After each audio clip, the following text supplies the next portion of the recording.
Jack Reacher Never Go Back is the sequel to Jack Reacher, you know, that Tom Cruise movie that came out a few years ago. And I will admit, the first Jack Reacher I didn't think was necessarily a good movie per se, but it was entertaining. I mean, Tom Cruise, as we all know, is one of the best action movie stars in the business, so you know when he's in that type of a movie, you're probably gonna get some entertainment from him. And that was my hope going into this movie. I was like, alright, the movie's probably not gonna be good, but maybe it can still at least be fun? No, the movie couldn't even do that. Honestly, guys, it's days like this that I really dread doing spoiler talks, because if I was a stereotypical movie reviewer, I could just come onto the camera and I could say, yeah, Jack Reacher Never Go Back, guess what? It's fucking boring and I don't remember anything that happens. I'll see you later.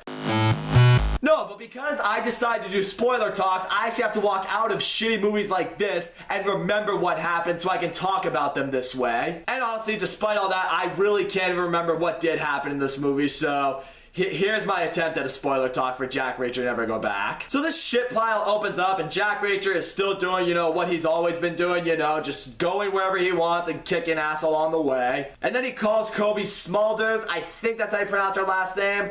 I don't fucking know. She plays that agent girl who's in the Marvel movies. I'm just gonna address her by her character name. So he calls Susan Turner and he's all like, oh, hey, it's great to finally talk to you. We should finally meet for the first time ever. And then he does go to meet with her, except he discovers that she's been arrested for espionage, but he, for some reason, believes she's innocent, so he tries to go out there to prove her innocence. And it's right here you know the movie is going to be a fail, because the movie establishes that he's only talked to this woman for a few times, never even met her in person, and now he already wants to go out there and save her. Right here the movie really implies, alright, either Jack Reacher really has nothing better to do, or he wants to free this girl so he can hit that because he probably hasn't had any in a while. Maybe a little bit of both. At no point do you really buy in the fact that he cares about this girl, and then he just starts doing his digging, and then along the way he discovers that he may in fact be the father of this teenage girl. More on her later. So along the way, Jack Reacher finds Susan Turner, he kicks a bunch of guards' asses, he frees her from her prison. Then they decide to go find Jack Reacher's supposed daughter because maybe she's in danger along the way. And now the entire second third of this movie,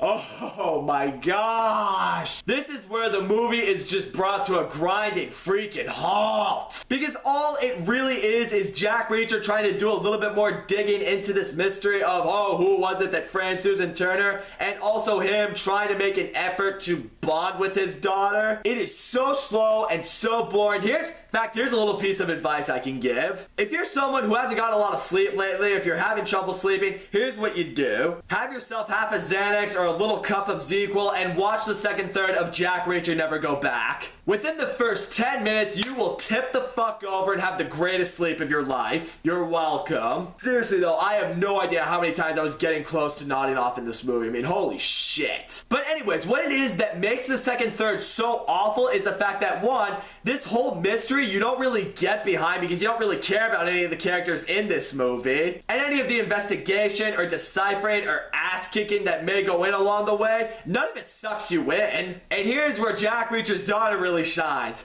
Okay, now. This girl, seriously, she's one of the most useless characters I've seen in a movie this year. And you can tell the movie threw her in there to try to get her to develop some kind of relationship with Jack Reacher, but nowhere do you buy that they care about each other. And you know, she's just trying to tag along with them, you know, trying to contribute any way that she can, and all she does is steal a credit card from a rich girl at this boarding school that Jack Reacher and Susan Turner were trying to drop her off at. So yeah, she helps by doing what most teenagers do at least one point in their life with their mother's purses. Steal a credit card. Fucking really? Oh yeah, and Susan Turner also spends this time teaching her this one move, you know, how to get out of a situation if a guy has you in a headlock and a gun up to your head, you know, what you do in that situation. The second I thought that this girl was being taught that, I was like, oh my god, the movie is totally gonna use that to get the characters out of a situation later. And you know what, I'm so sick of talking about this movie, so let's just skip ahead to that point. So by now, it's the end of the movie. Jack Reacher has discovered that it's the special ops forces that framed Susan Turner. They're trying to smuggle in drugs in these rocket launchers. I think that's what happened. Jack Reacher exposes them. He goes after this one guy, but this guy like has Susan Turner, you know, in that kind of hold, and he's like, alright, drop your gun, Jack Reacher, or I'm gonna kill her. And because, you know, Jack Reacher all of a sudden cares for this bitch, you know, he throws his gun on the floor, but don't worry, she uses what Susan Turner taught her to get out of the hold, and then Jack Reacher tackles him off the building and kills kills the guy. Oh, but don't worry about Jack Reacher. He survived the fall. Jack Reacher never go back. Let me explain something to you. Just because the Bourne Identity was able to pull off that convenience doesn't mean you can either. That movie was actually good. And then the movie ends. Susan Turner is reinstated back into the military because her name has been cleared. It's also been confirmed that this girl apparently wasn't Jack Reacher's daughter after all, so he dropped her off at a boarding school, but you know, they still hug goodbye and promise they're gonna stay in touch. But really, that right there shows just how irrelevant this character was. The fact that she's not even his daughter to begin with. So seriously, what was the point of her character? To show maybe somewhere that Jack Reacher has a heart? Who cares? So yeah, all in all, Jack Reacher Never Go Back is stupid. None of the actors in this movie gave a shit. I mean, you can tell they're all just like, I'm gonna get a paycheck at the end of this, so whatever. You don't care about any of the characters in this movie. I mean, Jack Reacher's daughter was completely useless and annoying. The story is dumb. None of the action scenes were entertaining to begin with. The pacing of this movie is fucking terrible. There's nothing in this movie that's memorable enough for you to really talk about with your friends. And in the end, Jack Reacher Never Go Back was a complete waste of time. Never go back. More like never fucking go there to begin with. So that's all I gotta say, guys. Thank you so much for watching my video. Don't forget to leave a comment, like, subscribe, and I will see you all next time. Don't watch this movie.